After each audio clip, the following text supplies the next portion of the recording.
warahmatullahi wabarakatuh.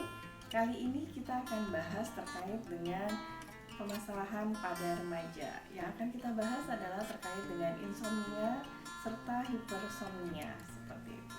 Nah, insomnia, hipersomnia terkadang terjadi pada remaja gitu ya. Jadinya apa sih sebenarnya insomnia dan hipersomnia? Tadi kalau kalian sudah melihat video tadi gitu ya, dijelaskan bahwa sebenarnya ini termasuk dalam gangguan tidur gitu ya, sederhananya.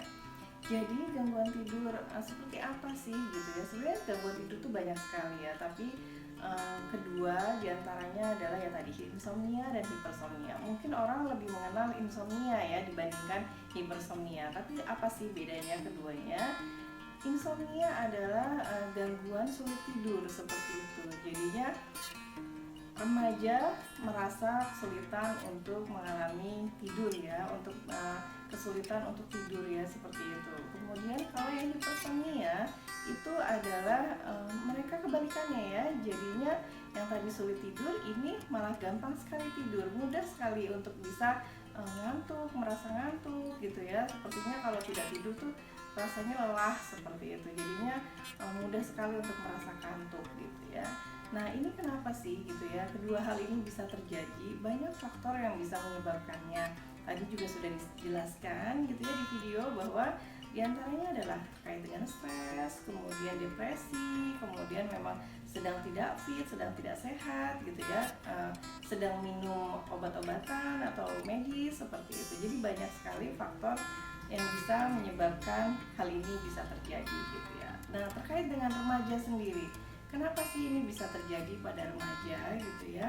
Remaja bisa terjadi insomnia bisa banyak faktor ya tadi, karena pertama perubahan hormon mereka gitu ya, perubahan yang membuat mereka menjadi siklus tidurnya berubah seperti itu gitu ya, jadi lebih malam.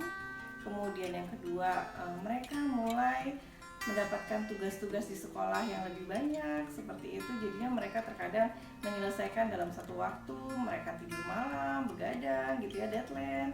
Jadi mereka rela untuk tidak tidur sepanjang malam untuk mengerjakan tugasnya gitu ya, jadinya mereka tidur tengah malam, bangun pagi harus pagi-pagi sekali gitu ya, jadi siklusnya tidak teratur seperti itu ya. Kemudian hipersomnia juga bisa terjadi juga karena stres, karena depresi juga gitu ya, jadinya mereka karena minum obat-obatan tertentu, karena mungkin ada masalah terkait dengan kesehatan psikisnya juga bisa berpengaruh terhadap kondisi-kondisi yang menyebabkan insomnia maupun hipersomnia gitu ya.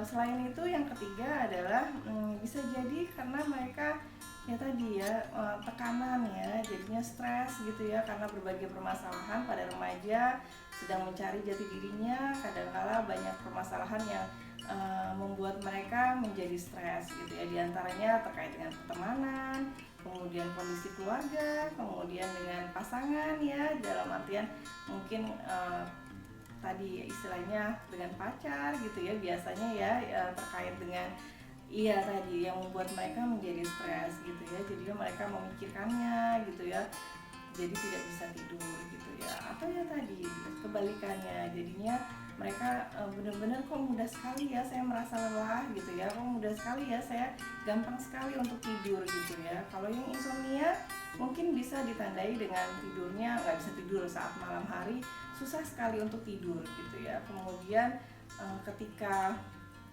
istilahnya ya tadi, ketika pagi-pagi gitu ya mereka bangun segera gitu ya, bangun terlalu pagi gitu ya, tidak bisa tidur lagi gitu, padahal kondisinya masih mengantuk, masih lelah gitu ya. Atau di malam hari dia mudah terbangun seperti itu ya.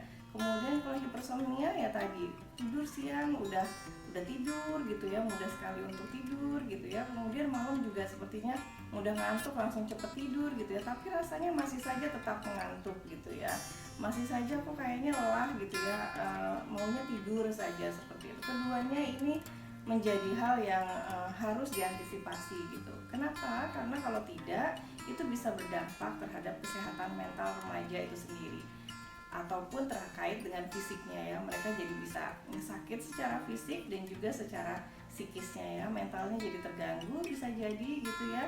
Apalagi kalau misalkan ya tadi tidak diantisipasi dengan segera gitu ya. Nah, ini gimana sih caranya agar bisa mengatasi hal tersebut gitu ya. Sebenarnya banyak sih literatur atau yang tadi juga di video sudah dijelaskan beberapa hal gitu ya.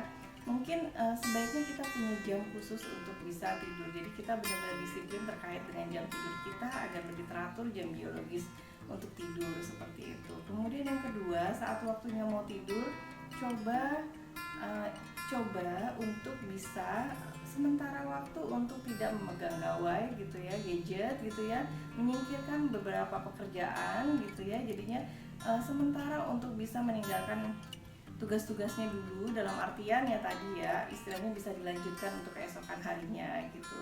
Kemudian sebaiknya mungkin bisa juga dengan mendengarkan musik gitu ya, yang bisa membuat kita menjadi lebih tenang dan mudah untuk rileks seperti itu, atau bisa melakukan relaksasi dulu seperti itu ya. Jadi kemudian bisa juga untuk tidak makan dan minum terlalu berlebihan sebelum tidur ya. Kemudian bisa juga olahraga yang teratur biar kita fit gitu ya. Jadi kita juga tubuhnya sehat, jadi mudah sekali untuk bisa tadi tidur secara lebih sehat gitu. Kemudian selanjutnya, kalau misalkan ternyata kok udah diusahakan gitu ya, udah berulang kali untuk bisa mencoba mengusahakan untuk bisa melakukan hal-hal yang diinstruksikan untuk bisa tidur sehat, tapi tetap saja terganggu seperti itu.